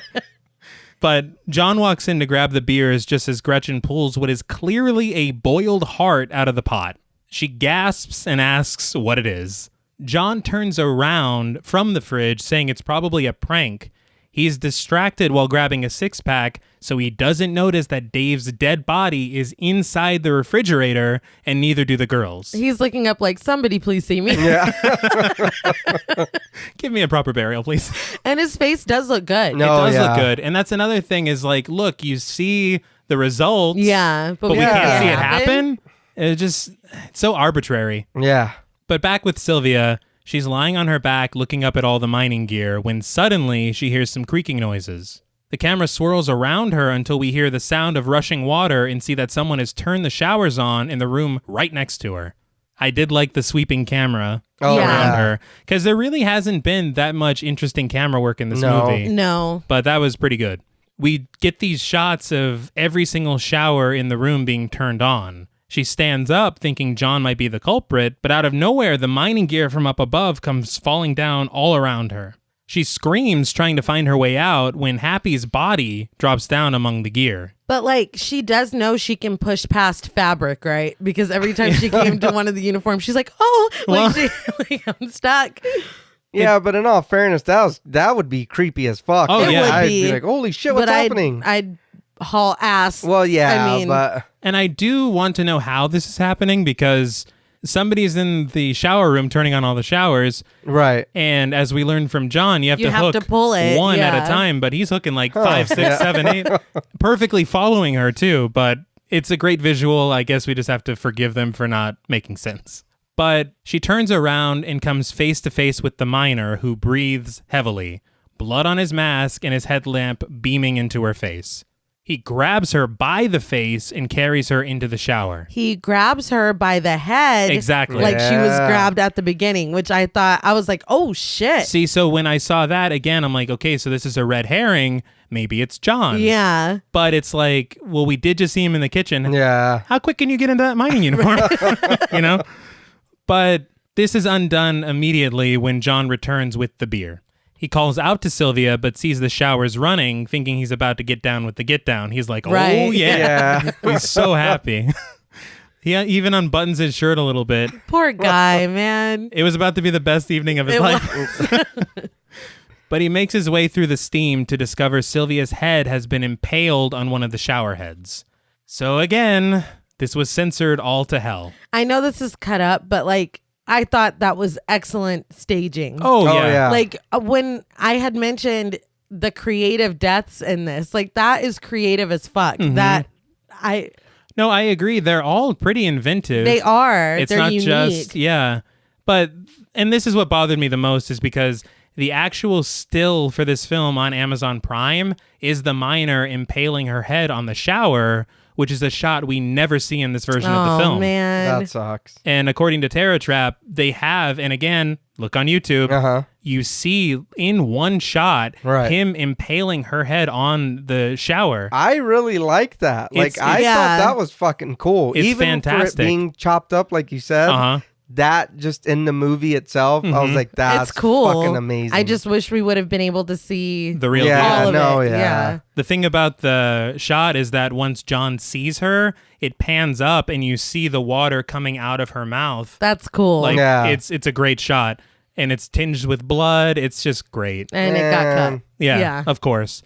The other thing, though, is apparently it was freezing cold whenever they were filming this, and the water was freezing cold. The steam is fog from a machine that they belted in with fans. Oh, man. And so John is freezing his ass off for real. That's crazy. But it plays so well on screen. You wouldn't guess. I'm like, man, it's toasty in there. Yeah. But in the next scene, Newbie arrives at the mine, but he gets a call on his radio that says he's received an urgent call from Miss Raleigh in Eastfield. So once he gets that call, he busts a U-turn and heads back to the station. Inside the party, Patty convinces Hollis to take everyone down into the mine, thinking it'll cheer Sarah up. But at first he's like, no, we shouldn't go down there. So I'm like, wouldn't you listen to the guys that actually work in the mine that are like, no, we shouldn't be doing this? Well, it depends on what kind of character Hollis is. If he's like the kind of guy that would, be like, hey, regulations or whatever. Or is it, will we die if we go down? Yeah. Like, which is it? Why are you saying no? Yeah. So at this part, this is where I want to mention Hollis. Okay. Mm-hmm. So I didn't want to say it earlier because it took me until this part to be like, okay, I enjoy this. Mm-hmm. So I mean like his character. Oh, okay. I thought you meant the movie as a whole. No. Okay. I like that he's a heavy guy. Uh-huh. And he's not some beefcake. Yes. Because he does play a kind of a leader role, I guess you can kind of for sure. Yeah.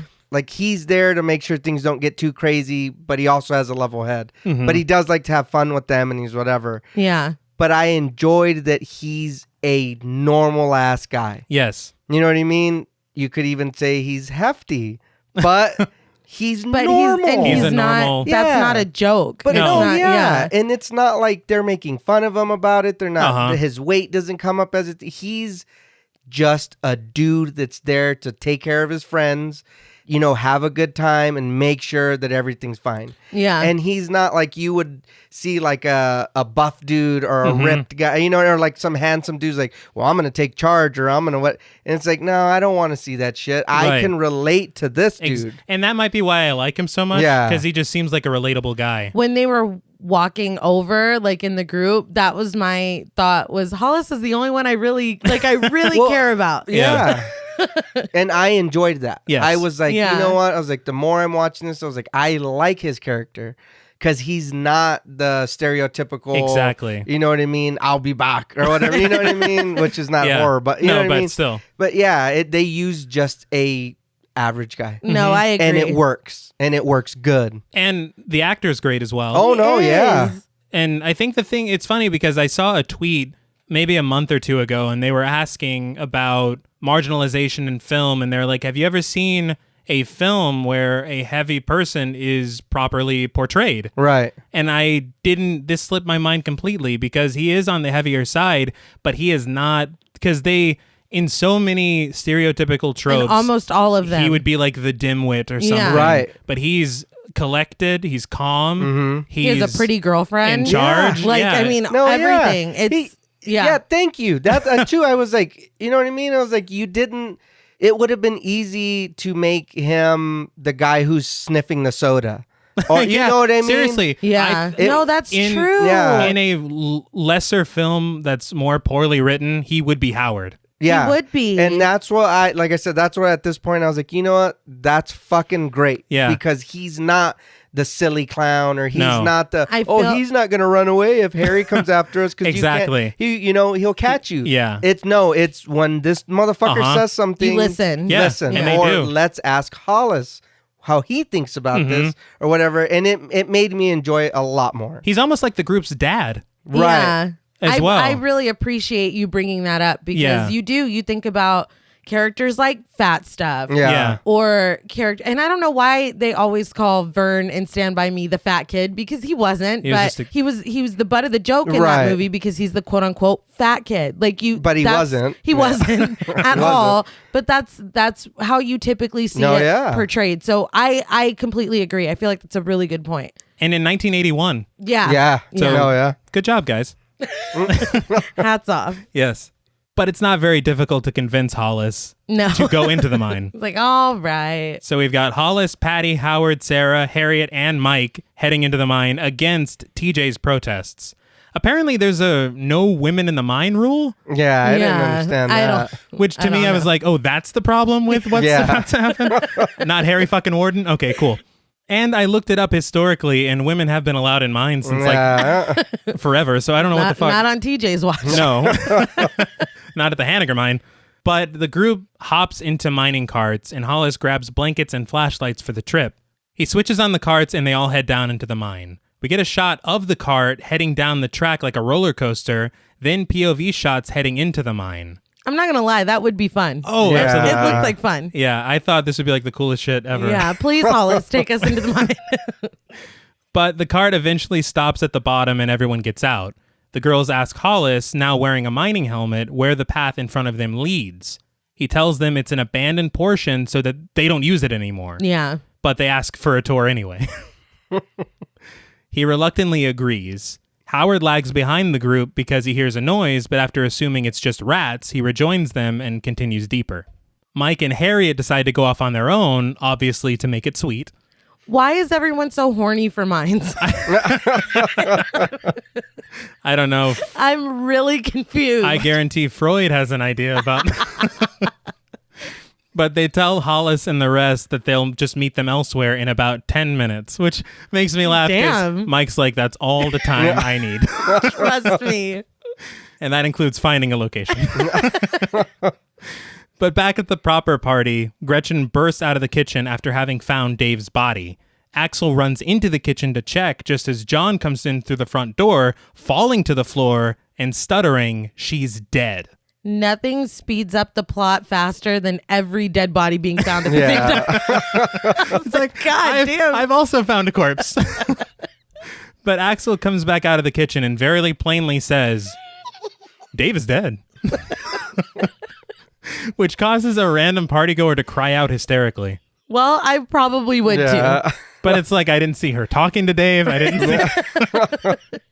But Tommy runs in and tacks on, and Sylvia, somebody killed her. Axel says what everyone's thinking, though. Oh, my God. One of the greatest lines in the whole film.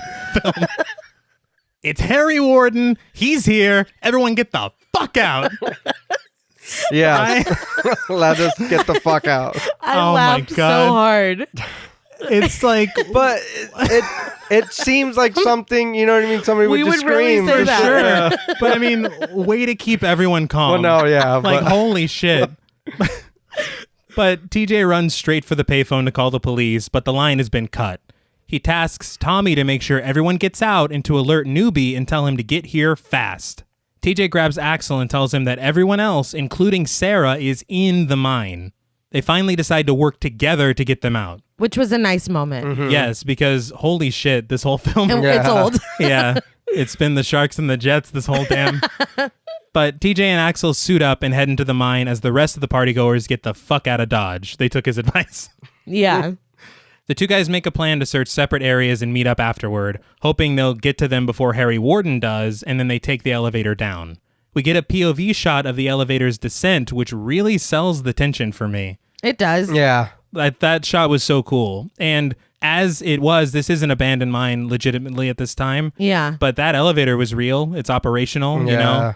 Apparently, according to Mihalka, they were thinking about turning this into a mining museum. Oh, shit. Oh, wow. And then they filmed this movie while those discussions were going on. That's and so cool. The other bad thing about this, though, is that this elevator, according to that interview in Terror Trap, took 15 minutes to get down, 15 minutes to get back up. And so using all of this stuff down there in the mine, getting all the crew, getting all the cast, my and also the makeup for the death scenes Yeah. in the mine as well. Jeez. You're turning an 8-hour day into a 4-hour day. Oh my God. And so what they're able to do is pretty fantastic. Oh, yeah. And I didn't realize how quickly they shot it too until you said that. Yeah, so, like, yeah. that's That was even fast. it's Yeah. even more impressive. He said they were working 24-hour days some days. I'm sure they God were. damn. And I believe it. But in the mine, Hollis scares Patty and Sarah, but then continues their tour, taking them to the oldest part of the mine. Backing into the area, Hollis says these tunnels were built in the 1800s and that no one has worked down here since Harry Warden. Ooh. Just then, Howard jump scares the group, upside down like when Spider-Man was Mac and MJ. So, like, how the hell did he get up there? I don't even know, but the group is annoyed. They laugh it off, though. Everybody's really, like, They're real going. lenient with him. Yeah. Yeah, no, that's just Howard. But Hollis even helps him down. He rejoins the group on the condition that he fucking behaves himself. We get a POV shot along with heavy breathing, watching the group continue into the tunnel. In a secluded area of the mine, Mike and Harriet are making out, about to make that song from earlier obsolete. Back with the group, Patty asks why the walls are so white, and Hollis explains that they're covered in lime powder, which is supposed to contain explosions and protect the wood from getting dry or cracking. Right. And like you said, part of the appearance of the mine is them having it cleaned and then having to... Yeah. Yeah. So I was wondering if that line was a throwaway. Like, Oh. that's why it's white, because we had to fuck it up again. But Patty asks why Mike and Harriet haven't come back yet, but then the group hears glass shattering. We see the miner just smashing all the lights in the tunnel behind them. And not knowing what's making the sound, Hollis says that they should find Mike and Harriet and get out of the mine. Yes. At least he's making sense. Yeah. Yeah. In town, we see Newbie getting into his car, but getting out when a car carrying Tommy, John, and Gretchen drives erratically down the road. They pull up right next to Newbie, and after he stops reaming them for going all Tokyo Drift, Tommy explains that he needs to go to the mine because Harry Warden is killing everyone. He tells them to go home and stay put, then he gets into his car, speeding toward the mine with his sirens blaring. That's what y'all get for not telling anybody. Yeah. I'm sorry. This was your fault. The other thing, though, that made me laugh is like, he was just at the mine, but he gets a call elsewhere and he has to Yeah, leave. he's got to leave. I'd be like, tell my deputy to fucking hold the speaker up to the phone, like, and we'll Yeah. handle it that way. I'm at the mine. He's like, I got to drive back out there? God yeah, damn. shit. Well, I'm glad that at least they survived. Yes. Yeah. Because in any other movie, he would have hit the car. wouldn't have let him out, with the yeah. pickaxe. It would have exploded, and then he would have walked away No, you're to kill totally everybody right. else. And we wouldn't have been supposed to question how he's down in the mine, but also fucking up this car. Right. So that's very, very true. But Newbie calls on the radio to alert the mayor and round up every available man to meet him at the Hanniger mine. Again, smart move. Yeah, for sure. Back inside the mine, the group calls for Mike and Harriet. As they continue down the tunnel, they bump into TJ, who tells them about the murders and Harry Warden. Is TJ doing like a little finger impression here? Before I thought he was Canadian. Uh-huh. And then I looked it up and I guess he's British, but he sounds full blown Irish right He's just here. letting I'm it, like, yeah. Yeah. what is happening? I It don't know. sounded weird. He's doing his own thing with this character. I don't know, but he finally convinces them that this is not a joke, and Howard asks what they should do about Mike and Harriet. TJ tells Howard to stay with the women while he checks Tunnel 6 and Hollis checks the main shaft. They split up, which is obviously a great idea. Right. Well, he was dressed as Fred, so I guess he Yeah. So you he go with took the dog inspiration. with the blood in his mouth, and then... But Hollis makes his way into the engine room, and he finds Mike and Harriet unceremoniously dispatched impaled together by what looks like a drill. Mm-hmm. So this is the downside of actually having to film in a mine. They could only bring certain lights, according to that interview with Terror Trap, because if the lights were above 50 watts, it could cause a methane explosion. Oh my God. Jesus. And so I could barely see that this was a drill in them on my TV. It was like that episode of Game of Thrones all over again. Oh, man. I don't know. We're like, what the fuck is going on? What happened to the Night King? I don't fucking... But they had no choice, you know? And also, of course, this one is very interesting, though, because this death scene, the footage has never been released. Even in the uncut versions of the film that have been released since, for some reason, this footage is just gone. I wonder why. I don't know. Because aren't they having sex, though? Oh, maybe. So maybe that's Or like, look, we can't have two drills in the same scene. Hollis looks around, and we see a very close-up shot of a nail being placed into a nail gun. Hollis whips his head around, and his helmet flies off. He takes his sweet time fixing his hair before putting it back on. He's like, I gotta look good for Patty. But before he can get it on, he's blinded by the headlamp of the miner who fires a nail directly into his head. Somehow, Hollis stumbles away. Yeah, I was like, how the hell did he get out of there? I have no idea. And again, in the uncut version, that shot you see of him putting the nail into the gun, that's the second nail that's fired. Because the first nail goes into the side of his head and you see it happen. Oh, poor Hollis. Makes even less sense for him to be surviving and rounding corners. Yeah. But he does round the corner and he meets up with Howard, Patty, and Sarah, letting out an, oh, geez, before collapsing to the ground dead. Pour one out for a real one because fucking Hollis, man. Yeah, he was the best. Yes, he was the best of us. But Patty mourns her dead, mustachioed boyfriend, but the group sees the miner off in the distance making his way toward them. Howard tries to get the women to run, but bails without them. That motherfucker's like... He's like, look. Fuck this shit, I'm out. He was just gone. He told them, come on. He did. He did, but come on, man. He could have waited another second. He's already at the surface. But Sarah grabs Hollis's flashlight and is finally able to pull Patty away as they see the miner dip into a side hatch. Too fast. But Axel appears out of nowhere, frightening the women. They tell him that Harry Warden is down here and he tries to get them to safety. He asks where TJ is and they tell him he went looking for Mike and Harriet. Axel takes them through the tunnels, but they stop when they hear footsteps. They see a light coming down the opposite tunnel and Axel readies himself with a log. Yeah. Just preparing to whack the shit out of whoever rounds the corner. Just as the figure does round the corner, he gets gut checked, and of course, it's TJ. Well, in all fairness, they're both dressed in a jumpsuit with the fucking hat on. Like, it's just a bad idea. Yeah. We're dressed as the guy we're trying to find. Yeah. But Axel fills him in on Hollis's death and says they need to get Sarah and Patty up to the surface, get help, and then come back for the others. Newbie arrives at the mine again, cautiously getting out of his car and drawing his pistol. He runs toward the steam-filled mine but can't get the elevator to work, and then he hears chatter on his radio, so he runs back to his vehicle. Back in the mine, the group makes it to the elevator and finds that the control panel has been sabotaged. Of course. Of course. Axel suggests that they climb up an adjacent ladder, and so they do. Okay, literally the first shot we get here is up Patty's dress, which I was like, okay, maybe that wasn't That's too much. a little too much, but...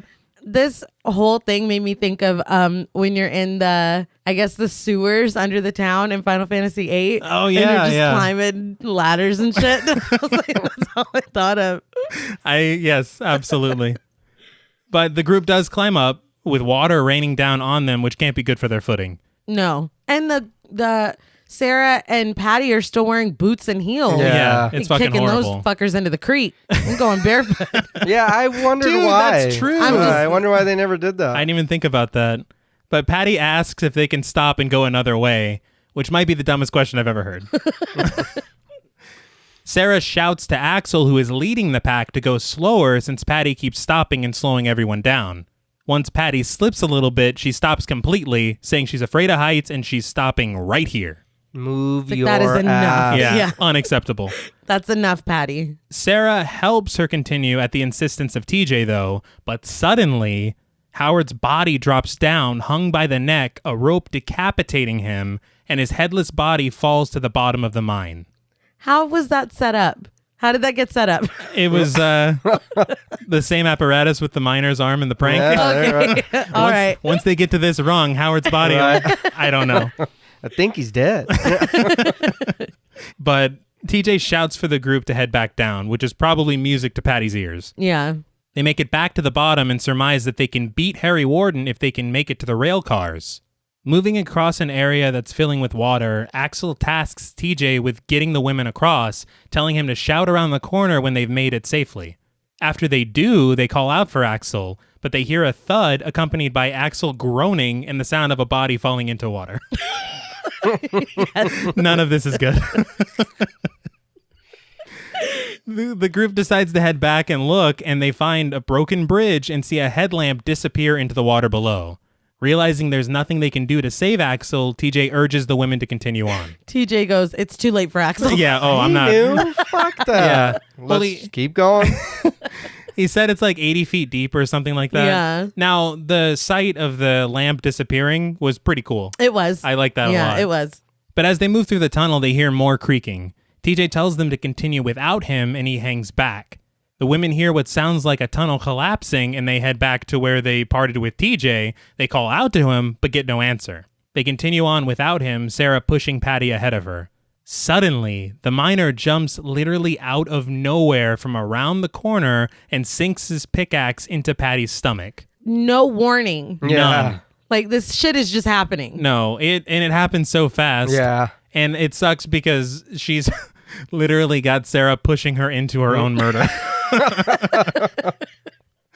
Which sucks a lot. But the miner beams his headlamp into Sarah's eyes, and then she just runs away. Sarah took her friend being murdered very well. Dude, she Oh, did. yeah.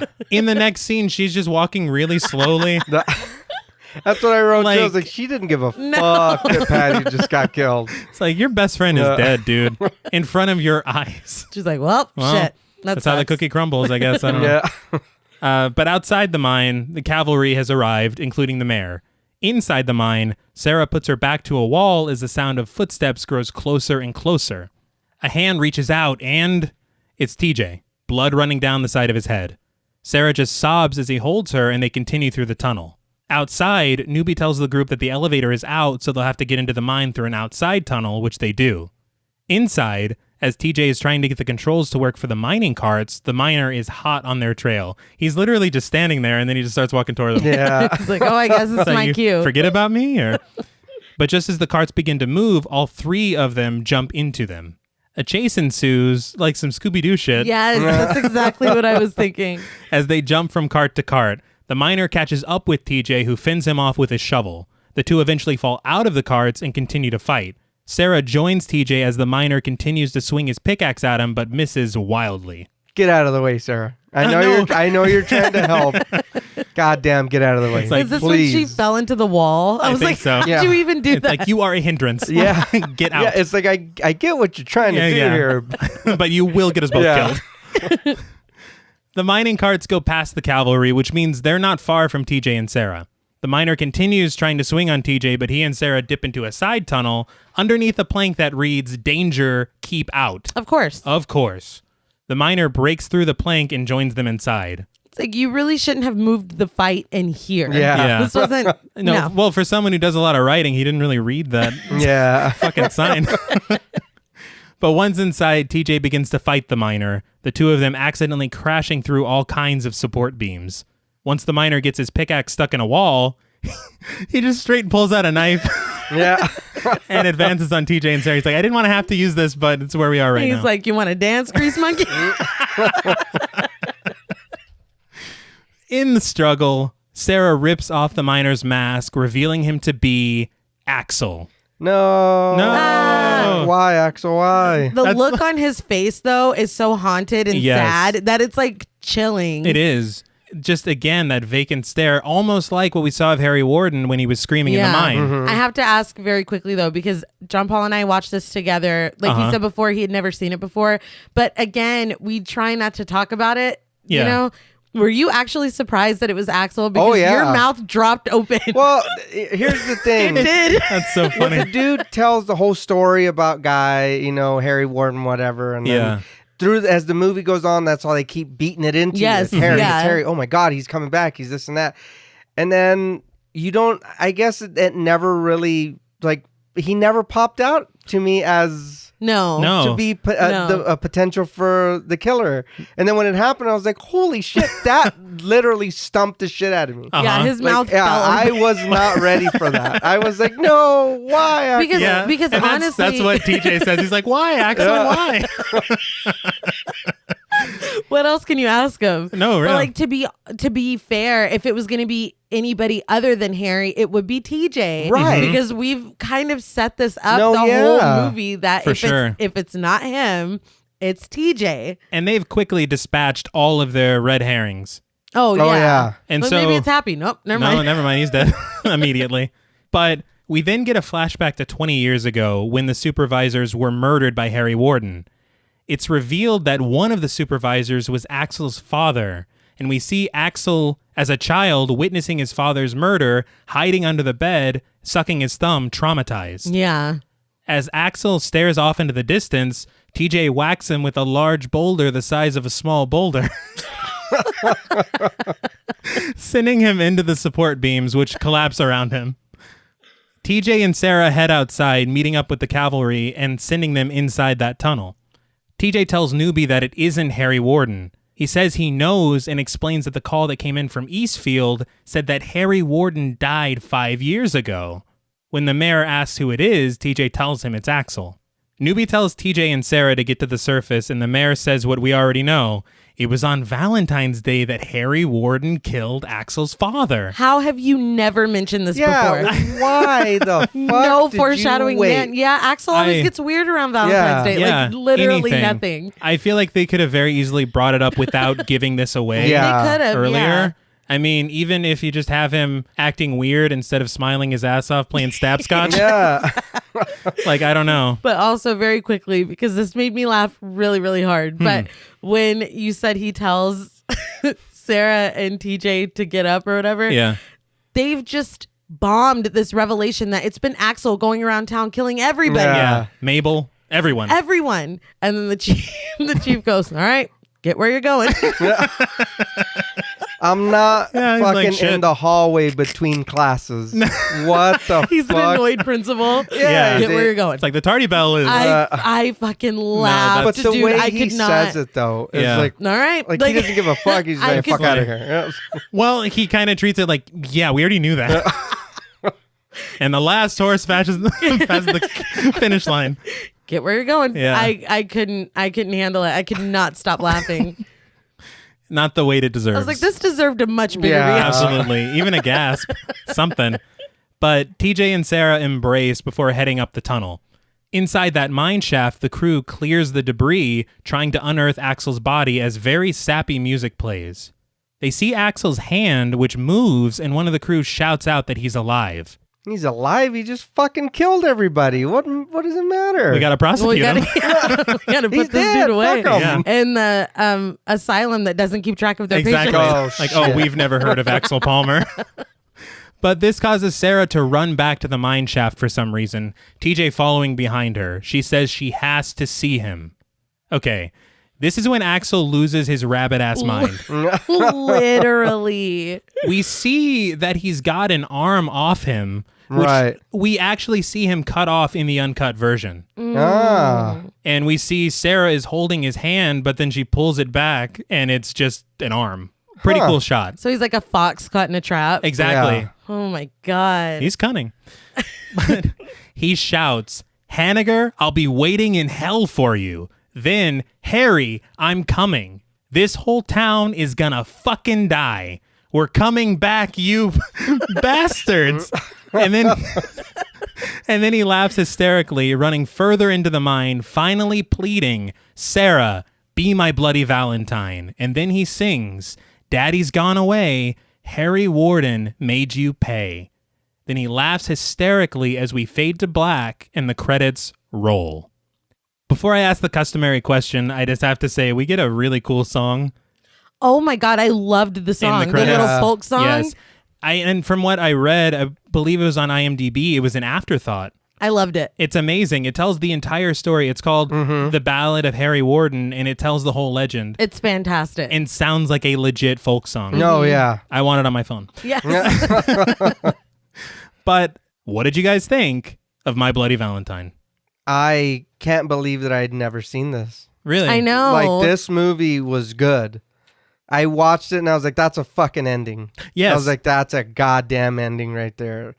And it's not like every other slasher, and it didn't go off the whole, oh, if you're a virgin, you're going to survive, or you're, you know what I mean? Yeah.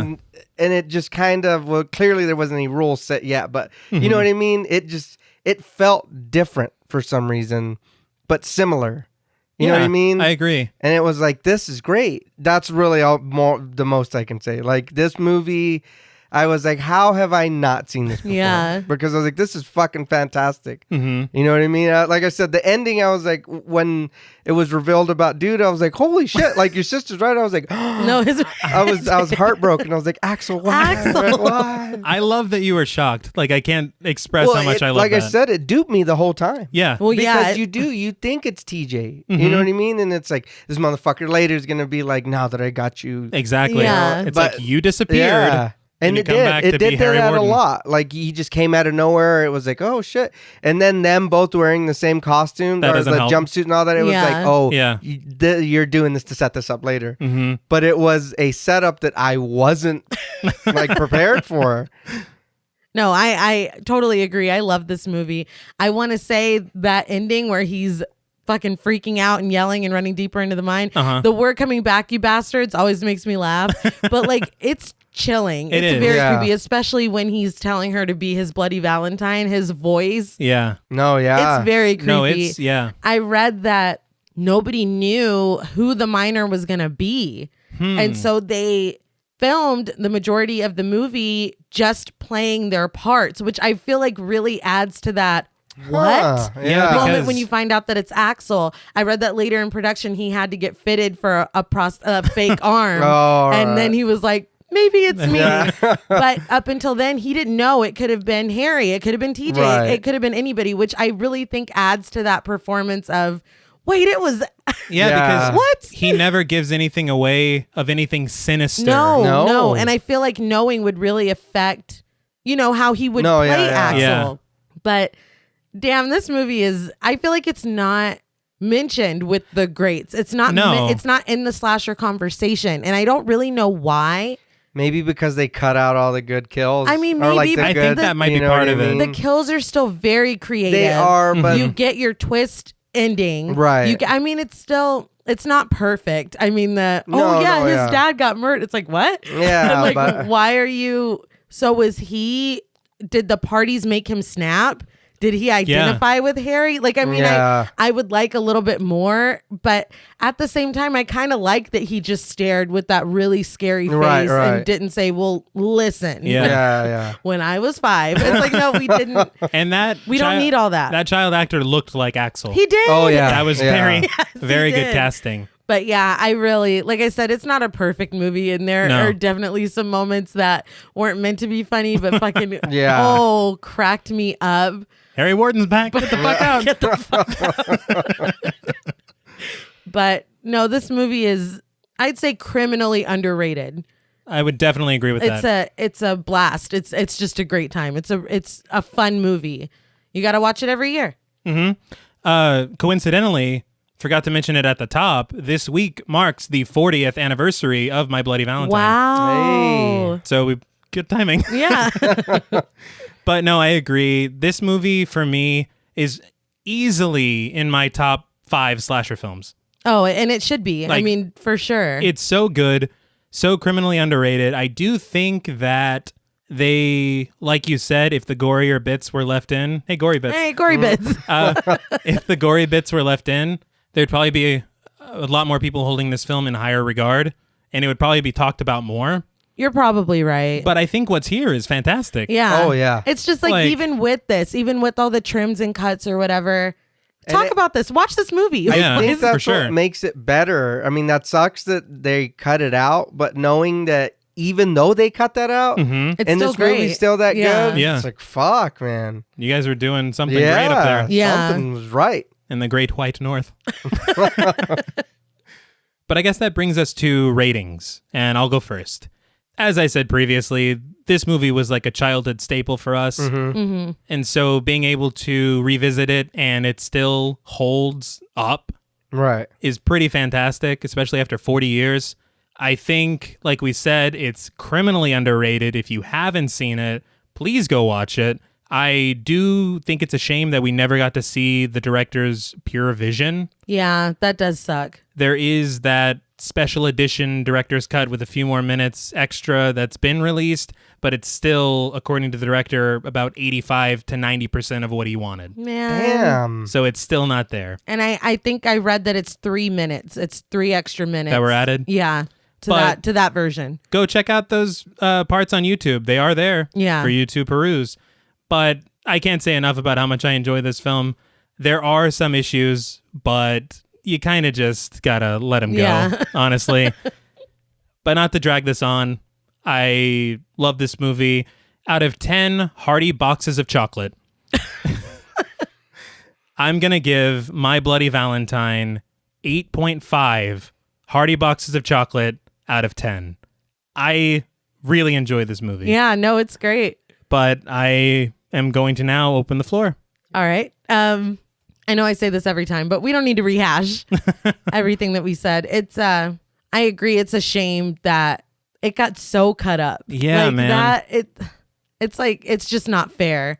But yeah, there are a couple story issues, but I feel like that twist at the end kind of makes up for yeah. it. Really, really interesting kills.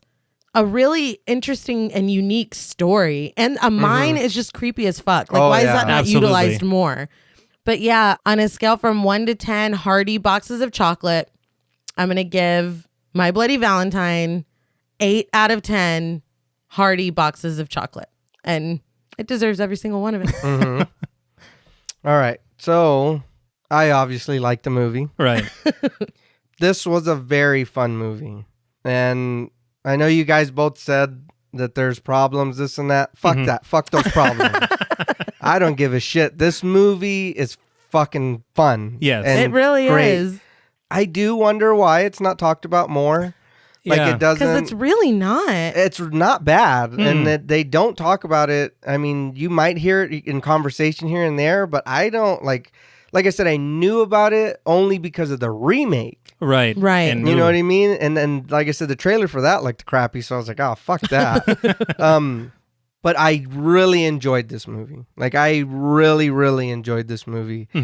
If you've never seen it, please watch it. Yeah. Give it a try, a chance, whatever. This movie was a lot of fun. A lot of fun. So for me, on a scale from 1 to 10 hearty boxes of chocolates, I'm going to give My Bloody Valentine 8 hearty boxes of chocolate. You really built us up to Yeah, I was like, well, it was like 15. But it Yeah. was no, well, yeah. The movie was, like I said, to me the problems, the whole better part of the movie outweighs any problems it has. fair. No, Very that's fair. that's very fair. And like you said, there's parts that don't seem like they should be funny, but they are. And I feel like that boosts it up there because it's not.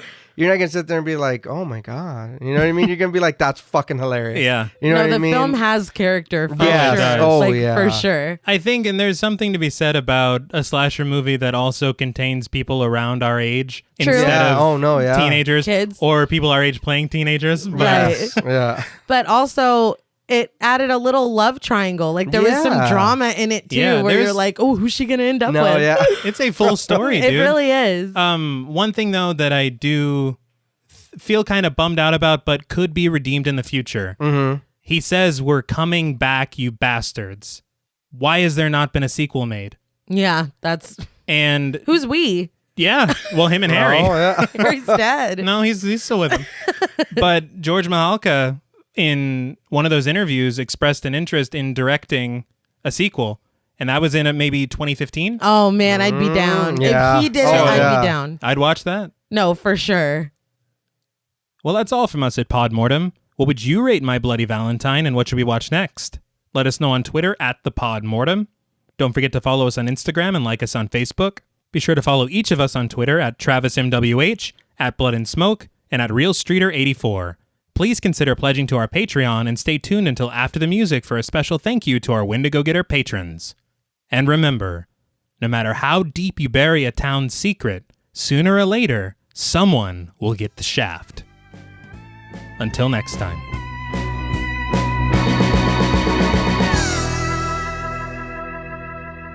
Thank you for staying tuned until after the music. We'd like to give a special shout out to our Wendigo Getter patrons. Woo! Hooray. Yeah. Very special thank you to Chris Ontiveros, Kristen Lofton, Megan Martinez, Kimberly Bass, Melanie Van Houston, Sophie Hodson, Anthony Jerome M., Gary Fender, Jordan Nash, Kenton Allison Morton, Guy54, Lala Thomas, Travis and Nisa Hunter, Miguel Myers ATX, Mandy, and Jennifer Perez. Thank you all so much. Yes. Yeah. Let's all be each other's Valentines this year. There you go. Hey, Yeah. that's so sweet, you guys. But we'll keep the love going next week. Same time, same place, if you don't mind. Hey. Whole film took place in mine. The Hanniger mine. Yeah. Until next time.